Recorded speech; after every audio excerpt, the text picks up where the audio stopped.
ኢትዮጵያ ድራማ መዘጋጃ ቤት እኮ ሁሉም ሰው ተሰብስበው እየጠበቁ ነው እያለች እኮ ነው። በጣም ሰራተኛ ምን እየሰርቅኝ ልታበላሽ ነው እንዴ?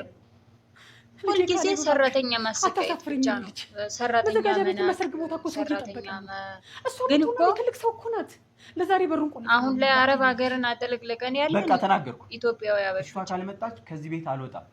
በስራችንም ደግሞ ተመስክሮልን ነው። የትኛውም ሀገር ብንሄድ ተከብረን ነው። ማርያምን በስራ ከሚገባው በላይ በስራችን ተመስግነን ተከብረን ነው።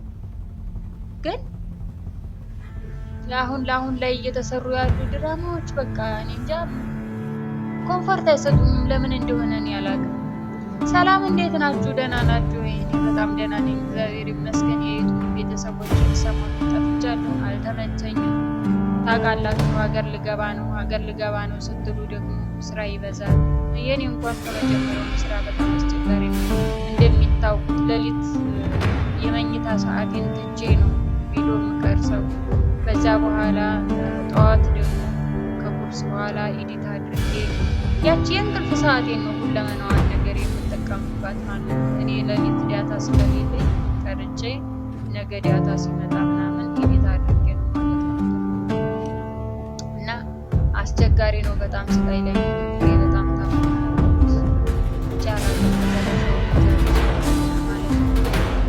ወደ ገደለው ስገባ የኢትዮጵያ ድራማ አሁን በጣም ነው ብዙ እውቀት ያላቸው ልጆች ገና ህፃናቶች በጣም ደስ የሚል ቢሆን ግን ደግሞ እኔ እንጃ እያስጠላኝ አንድ አይነት ደግሞ ሁሉም ሰራተኛ ማሰቃየት ላይ የሚሰሩት። እስኪ የእያንዳንዱ ድራማ ተመልከቱ። ሁሉም የቱ ጋ ነው ሰራተኛ ነበረች እኮ ይቺ እያተባለ የማይንቋሽሽበት ድራማ የቱ ጋ ነው? ይቺ እኮ ሰራተኛ ናት፣ ይቺ እኮ የድሃ ልጅ ናት፣ ይቺ እኮ ምንም የላትም፣ ይቺ እኮ ወድቃ የተገኘ ናት። አስተማሪ ነገር አሁን የት ነው? እና እንደዚህ ታዲያ ኢትዮጵያ ውስጥ አሁን ስንቶቻችንን በስርዓት ያደግነው? ብዙዎቻችን እኮ ጎዳና ላይ ወድቀን ያደግነው። ያውም እግዚአብሔር ፈቅዶ ኑሯችን ተቀይሮ ምናምን ነገር ነው እንጂ የሉም እንደ ጓደኞቻችን እዛው ጎዳና ላይ ይቀሩ። ብዙ ነገር አልፎልን ሳይሆን ግን ብዙ አሉ እኮ ከኛ በታች የሚኖሩ። ግን ደግሞ ስታየው አብዛኛው በተለይ አሁን የሚያመጣውማ በተለይ በቃ አሁኑን ገብተን ልናሳምነው የምር የበፊቶቹ የቴሌቪዥን ድራማዎች በጣም ነበር ደስ የሚሉት።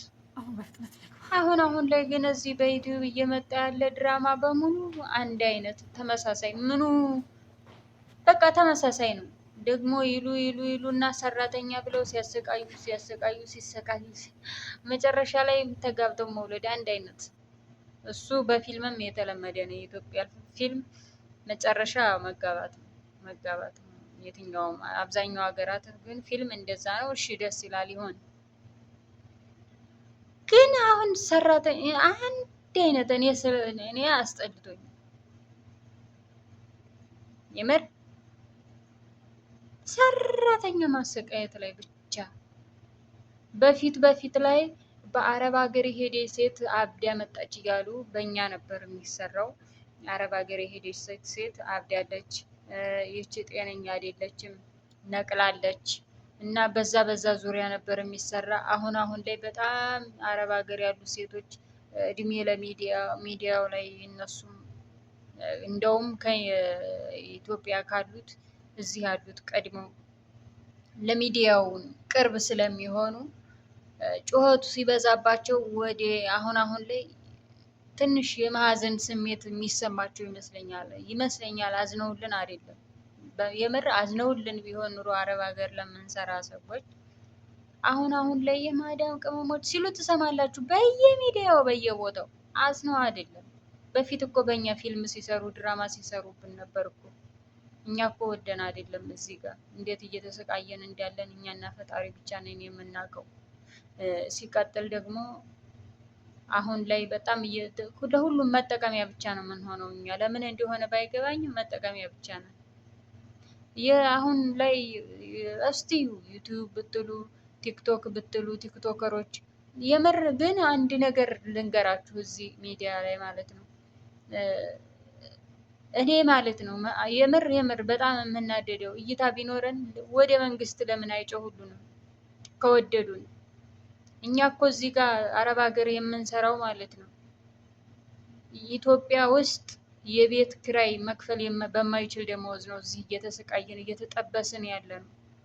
230 እንኳን ያለ ዶላር 230 ዶላር እንኳን ባልሞላ ገንዘብ ነው የምንሰቃየው የምንጠበሰው ማለት ነው። ለዚህ ግን ማንም ድምፅ ሆኖልን አያውቅም።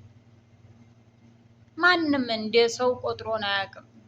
በፊትም በፊልማቸው መጠቀሚያ ነው የሆነው። አሁንም ደግሞ ይኖሩልን፣ ክፏቸውን አያሰማን፣ ይኖሩልን፣ ያግኙ። በምንም ይሁን በእኛም ይሁን በምንም ይሁን ማንም ልጅ ያግኝ ብቻ።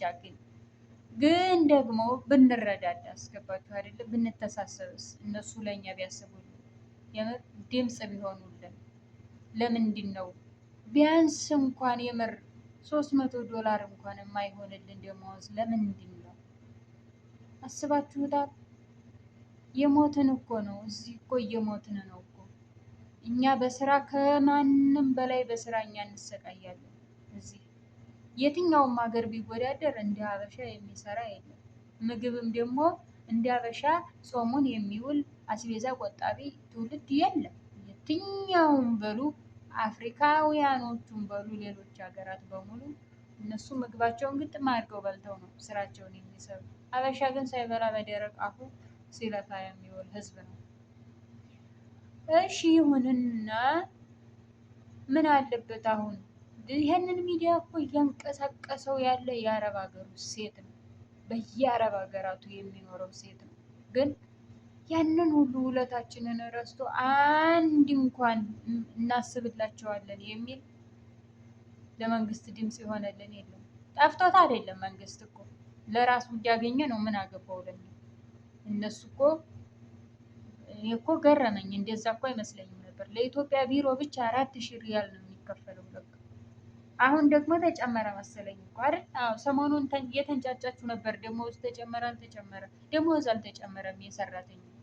የሰራተኛ ሳይሆን የሰሪና ምንድን ነው የሚባለው? የእነሱ ነው የቢሮ እነሱ ናቸው የተጨመረላቸው። ለእኛማ ማን ይጨምርልናል? እኛማን ለእነሱ ለቢሮውም ለሁለቱም ቢሮ ብር ካስገኘን በኋላ ምን አገባቸው? የምር ያሳዝናል እኮ ግን እና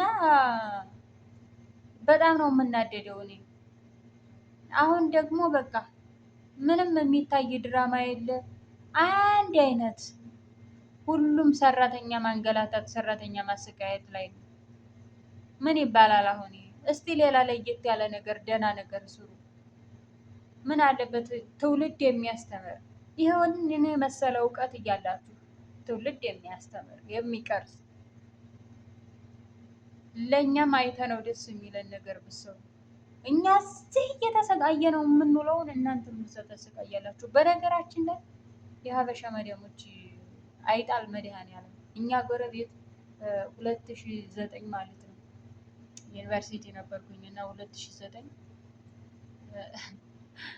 ስመለስ አዲስ አበባ ነበረ ሁኜ ነበር የተማርኩት እና ክረምት ላይ የሆነች ልጅ ነበረች እኛ አጠገብ። እኔ ካጎቴ ጋር ነበርኩኝ እና እኛ አጠገብ ነበረች። እኔ ሱቅ ስመላለስ በዛ አገኛታለሁ በር ላይ ምናምን ቆም ብላ። ከዛም በኋላ አንቺማ ሱቅ ትሄጃለሽ ታድለሽ ትለኛለች። አዎ አንቺ ለምን አትሄጂም? እኔ እኮ መውጣት አይፈቀድልኝም፣ አይቻልም። እና ምን ነው የሚፈቀድልሽ? ምንም ነገር አይፈቀድልኝም። ሶፋ ላይ መቀመጥ አልችልም። የሆነ አለ መቀመጫ የምተኛም ኩሽና ነው።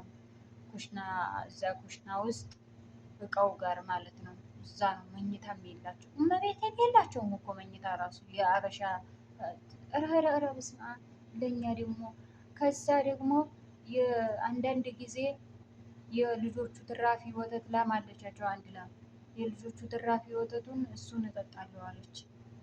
ታቸው እባላለሁ አለች። ኧረ ብዙ ስንት ጉድ አለ። በጣም ነበር የምታሳዝነኝ እና ቆሜ አወራት ነበር። አሁን እሷ የት ሄደች? አሁን ልጆቿን ይዛ ወጣለች እሷ ትላለች።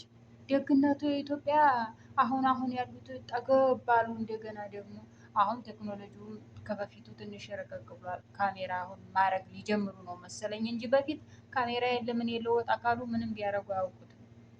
እቃ ምናምን ካልተሰበረ እንኳን እስቲ አንድ እቃ ስበሪ የሀበሻ ሰራተኛ ሆነሽ ሰባብረው ነው የሚያኖርሽ ወይ ደመወዝሽን ነው የሚቀለፍፉልሽ።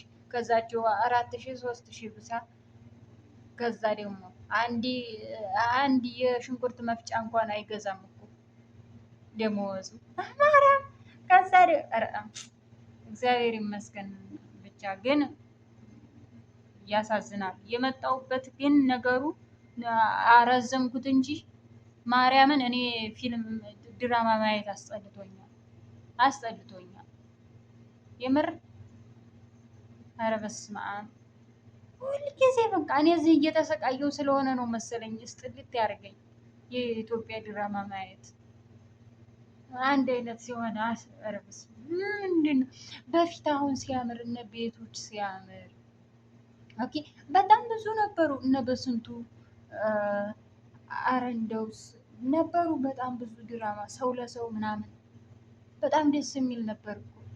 የአሁኑ ወይ ዝም ብሎ የሰራተኛ ማሰቃየት ብቻ ነው። ምንም የሚያስቅ የለው ደስ የሚል የለው ምንም ዝም ብሎ። ኧረ በስመ አብ የሀብታም ልጅ ይሆናል ምናምን እሱ እናቲቱ የእኔን ክብር ልታወርድ ምናምን። ሰው እኮ ናት ሰው ሆኖ እኔማ ክብር የሚሉት ነገር ነው የሚገርመው። ክብር የሚሉት ነገር ክብር ለሚገባው ክብር ስጡ ተብለናል። እውነት ነው።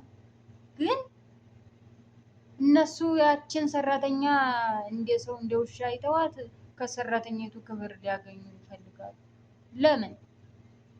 እሷም እኮ እንደነሱ ሰው ናት። ድሃ ስለሆነች ነው።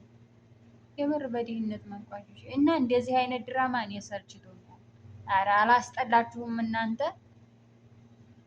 አላስጠላችሁም? በዛ ያለ ወሬ ነው መሰለኝ ያወራሁት፣ ግን አበዛውባችሁ። በጣም ነው የምወዳችሁ ቤተሰቦች። ላይክ፣ ሸር፣ ሰብስክራይብ በማድረግ ቤተሰብ ሆኖኝ ወዳችኋለሁ። እናንተን ደግሞ ኮሜንት ላይ አስቀምጡ።